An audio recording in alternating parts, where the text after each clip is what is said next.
భూమిని దర్శిస్తున్నాడు ఆయన. మనం రిసీవ్ చేసుకోవడానికి అందుకు సానుకూలంగా ఉండాలి. దేవుడు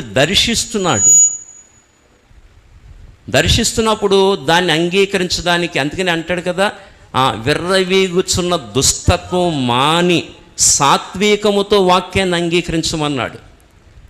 విర్రవీగుచున్న దుష్టత్వాన్ని మానమన్నాడు యాకోబు రాసిన పత్రికలో. దుష్టత్వాన్ని మాని శక్తిగల వాక్యాన్ని సాత్వికముతో అంగీకరించుడి అంటాడు యాకోబు రాసిన పత్రికలో.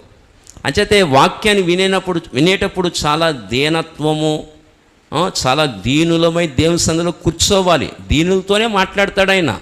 అందరితో దేవుడు మాట్లాడు. ఎవరైతే దీనులవుతారో వాళ్ళతో దేవుడు మాట్లాడుతాడు. దీనత్వం కావాలి వాక్యం వినడానికి. దీనులతో దేవుడు మాట్లాడుతూ వస్తాడు.